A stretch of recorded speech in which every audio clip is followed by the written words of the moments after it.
Саламатсыздарбы, урматтуу парламент радиосунун угармандары. Маанилүү маек рубрикасында бүгүн Жогорку Кеңештин ишеним фракциясы караган маселелерге кайрылган отурабыз. Тактай келгенде энергетика тармагында аткарылган 2025 жылдагы иштердин жыйынтыгы тааныштырылды. Бул багытта маалымат берүү үчүн студияга келип жаткан мейманыбыз Кыргыз Республикасынын энергетика министринин орун басары Рыспеков Алтынбек Турусбекович студияда. Саламатсызбы? Студияга кош келдиңиз. Негизги фракция депутаттык топ койгон маселелердин орчундуусу менимче ири долбоорлорго тиешелүү болду окшойт. Сөздү ушул жаатта баштап берсеңиз. Дагы бир жолу саламатсыздарбы? Бүгүн ишеним фракциясынын жалпы депутаттары менен энергетика министрлигинин 25-жылы жасалган жумуштар, ошондой эле 26-жылга болгон пландары боюнча жыйналыш өткөрүлдү.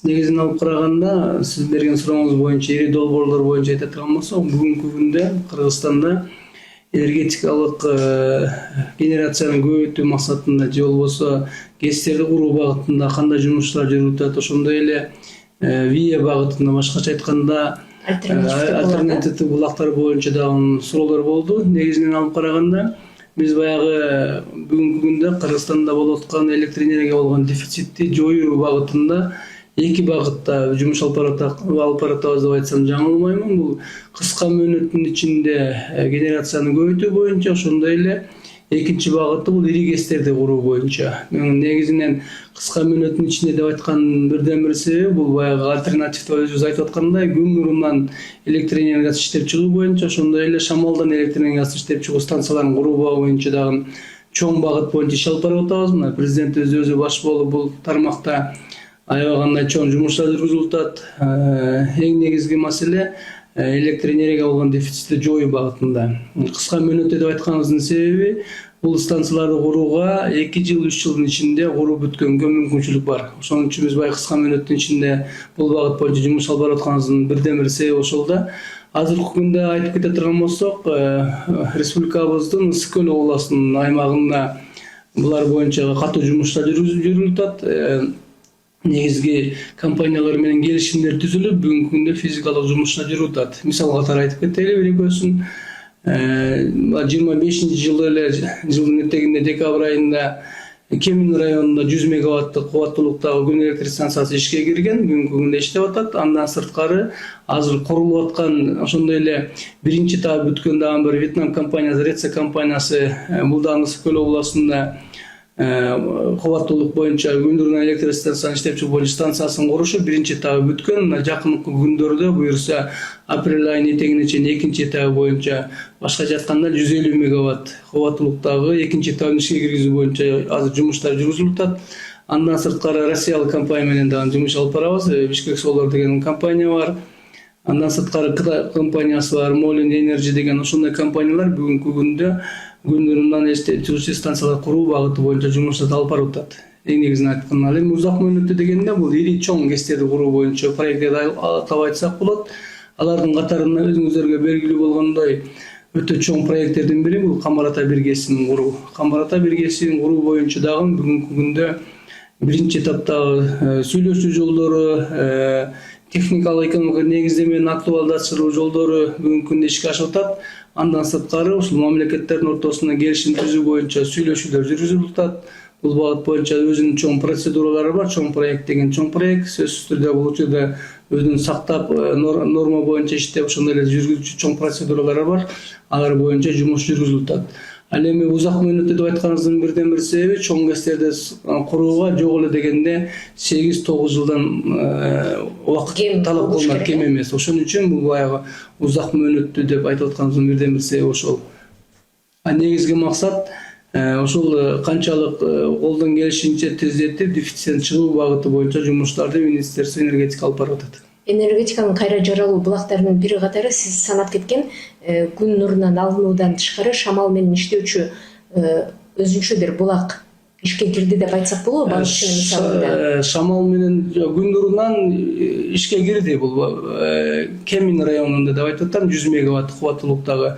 Ал эми шамалдан электр энергиясын иштеп чыгуу станциялары быйылкы жылга пландаштырууда жылдын этегине чейин биринчи этапта бергенге аракет кылып атышат. Азыр компания бул Новавин деген компания, Орсел компания болуп эсептелинет. Алар буюрса жылдын этегине чейин биринчи этаптагы электр энергияны берүү боюнча жумуштар жүргүзүп жатышат. Бул дагы азырынча Ысык областынын Бул дагы долбоору. ооба Ысык областында жайгашкан территория боюнча. Ошол эле учурда 25-жылы ушул эң көп инвестиция тартылган булак жол курууга жана энергетикага жумшалат деп айтылып келет. Алынган инвестициянын кайтарымы кандай болуп жатат мисалы? Биз энергетика тармагына кредиттерди алуу, инвестиция тартуу, кредиттерди алуу боюнча сөз болгондо, бул негизги максатыбыз ошол генерацияны көбөйтүп, андан сырткары бүгүнкү күндөгү энергия системадагы жабдууларды жаңылатуу, реконструкцияларды жасоо, модернизацияларды жасоо багыты боюнча алынып атат.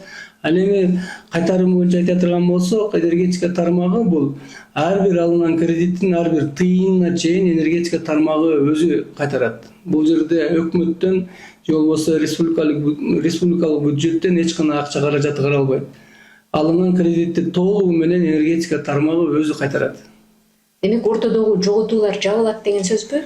Бул жерде ортодо жоготуулар дегенде техникалык себептерден улам жоготуулар чыгып калып атат деп энергетиктер техникалык себептен улам эмес. Бул жоготуу деген бул термин бар. Себеби бул физикалык, бул закон. Жоготуу деген сөздүн мааниси ошол электр станциялары тармагында ГЭСтерден иштеп чыккан электр энергияны жөнөкөй жалпак тил менен айтканда акыркы абонентке же болбосо керектөөчүгө жеткизип бергенге чейин сөзсүз түрдө физиканын закондоруна ылайык ал жерде жоготуу болот. Ал эми бул жоготуулардын келип чыккан жолу ошол жабдуулардын иштөөсүндө аба чубалгылары менен келет. Ошолордон баардык нерсе бул техникалык жоготуулар деп айтылат да. Бул техникалык жоготууларды азайтуу максаты биз азыр жабдууларды жаңылоо жолу менен, акылдуу эсептегичтерди коюу жолу менен, ошондой эле сип провод дегендер ошолорду алмаштыруу жолу менен жоготууларды азайтуу боюнча дагы чоң багытта иштерди алып барып атабыз. Ошонун негизинде бул тармакка дагы акча каражаттар көп колдонулат да. Акылдуу эсептегичтер жалпы республика боюнча канча пайызды түзөт? Акылдуу эсептегичтер 25-26 жыл бүгүнкү күнгө ала турган болсок, азыр жалпысын алып караганда бизде 1 миллион 600 миңге жакын абонент болгон болсо, ошонун 900 миңге жакынын уже биз коюп бүттүк. Акылдуу эсептегичтер жарымынан көбүрөөк коюлду. Ал эми быйылкы жылга 26-жылга дагы акылдуу эсептегичтерди коюу боюнча 300 миң акылдуу эсептегич коюш боюнча планыбыз бар. Атайын убакыт бөлүп бергениңиз үчүн ыраазычылык билдирели.